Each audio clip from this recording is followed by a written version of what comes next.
Hi everybody, it's Jan from the mountain. It's a late summer day today. It's been raining, but it's freshened up, the sun's out, and it's going to be lovely. I've been carrying on, as some of you may know, with knitting my Aran sweater for my name clan. I have an Irish surname. And I'm just knitting around the neckband just now. I am running out of my yarn, so very soon I'm going to have to wash, dry, card and spin some more yarn. I haven't got very much left, as you can see. It's certainly not going to last for the whole sweater.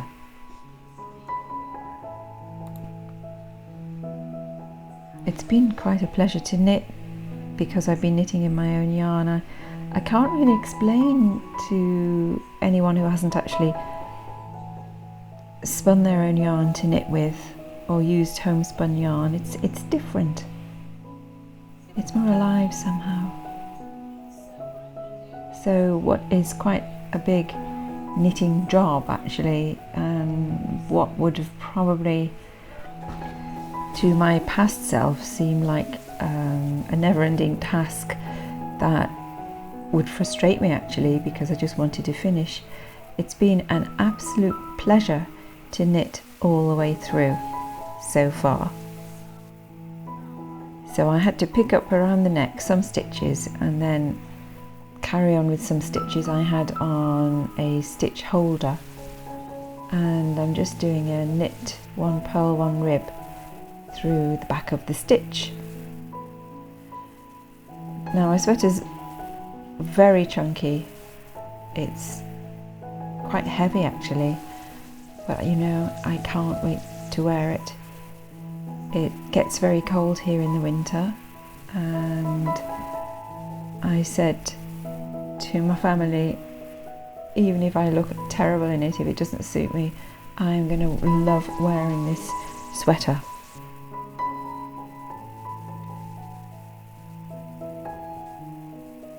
And I reckon it will actually last for years.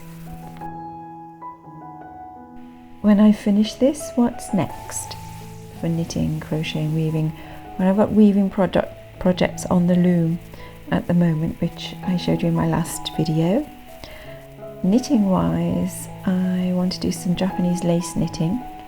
I showed you the book in the last video that I just received, and I'm quite excited to get started with some Japanese lace knitting projects.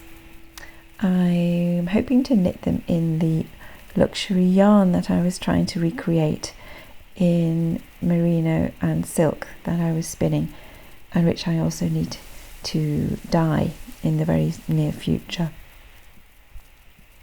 I've got some lovely, absolutely beautiful zwartbles, or as we English would say, zwartables yarn in the darkest brown, almost black, which I have.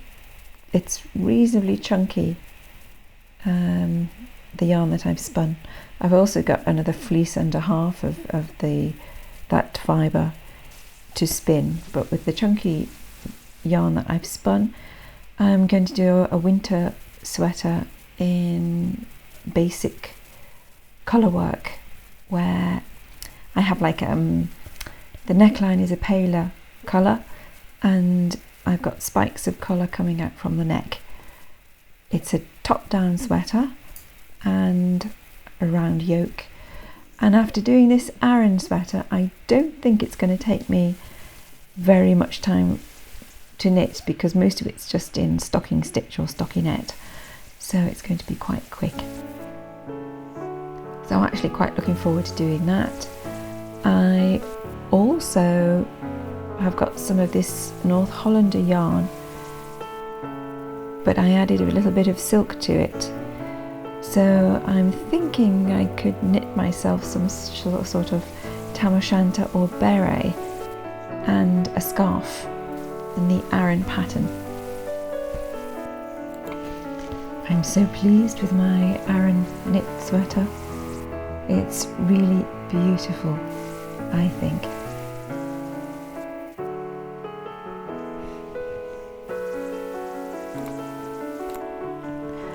I've just had a little break from knitting and back to it now. I'm going to finish off the neckline.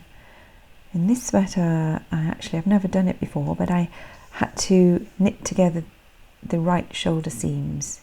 If you just rewind a little bit, I'm showing you this. I usually sew the shoulder seams, but actually knitting them together is very easy and it looks much neater. So I'll be doing that in the future. I'm very pleased. Now, knitting the shoulder seams together actually involves using 3 needles.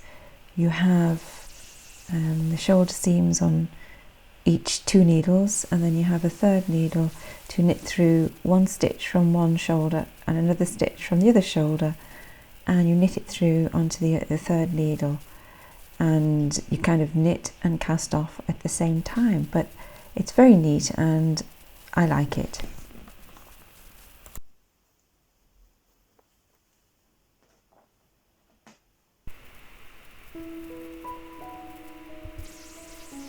Here's my sweater. I'm absolutely in love with this Aran. It's quite a crisp yarn. It's not overly fluffy. It is fluffy in parts, but I think there's a little bit of lanolin left in, which will come out when I wash. The neck band will fold over backwards, so it'll be like a roll neck. But I've run out of yarn and need to spin more. So I'm washing my North Hollander wool again in hot water. I usually put a tiny bit of soap in, very mild soap. Once I've rinsed it twice, I hang it out to dry. It's a lovely day today, so I should have the wool dry by this evening, ready to card. I'm just having to squeeze out the excess, and I will turn the net bag throughout the day and squeeze out any excess wool. But it is beautiful today and quite warm, so I hope to have it ready for this evening so I can card it and spin it tomorrow.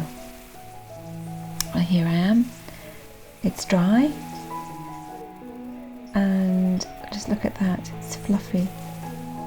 Got my carding paddles ready, and it's hard to imagine that you can make such a beautiful sweater from this fluff, even though the fluff is absolutely gorgeous. So I'm going to set to work carding, spinning. It doesn't actually take me long to spin this wool fibre, and then I can get knitting and carry on with my sweater.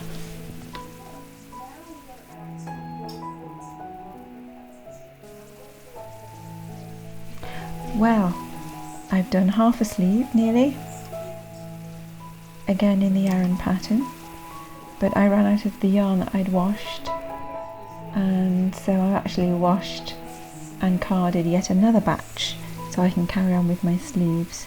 There's my carding paddles at the ready. There's my carded fluff, and I shall be spinning that so I can carry on with my sweater. I'll keep you updated. Here's my art and craft studio. It's lots of things. It's set up for my painting, my arts and crafts. I've got my paints there and craft materials. It's also set up for my music practice, when I want to practice my music. There are lots of things in there. I'm very lucky to actually have an art studio. It's also set up as a small kitchen, so I've got all my things to be able to dye, as well as I can cook in there if I want to, but I can dye. And speaking of which, I wanted to just have a quick look through some dyes, natural dyes that I've received that I bought on Etsy. So we'll dive right in. Some of them I may have shown you before. These I bought recently, and this is logwood, and it produces a bluey purpley colour. This next one is madder, which will give me red shades. I think I've shown you this one before. This is my Fructose Vat Indigo pack that I got from the Wild Dyes on Etsy. Haven't used it yet because I'm still busy spinning my yarn ready. I don't want to be too hasty. I want to make sure I don't waste the dye because I haven't got enough yarn. These next ones I received from a different company, and the company is called Forests and Meadows, again on Etsy. This is mulberry extract, which gives me green shades. It's more concentrated, so I don't need as much.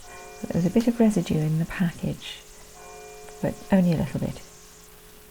This other pack is Kamala, which is going to give me orange shades and golden shades depending on the concentration that I use, so I'm quite excited about that. I don't prepare my own dyes at the moment because I just don't have the time resources to do so I prefer to buy them just ready to go. So I'll just pop them back in the basket, and I'm hoping to get some done ready for my next video, or it could even be the video afterwards. But I need to mordant the yarn first, so I'll certainly bring you a video about that first.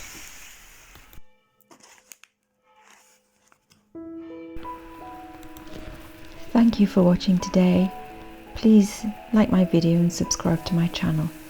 It'll help my channel grow and I can bring you more information about spinning, weaving, yarn. See you soon.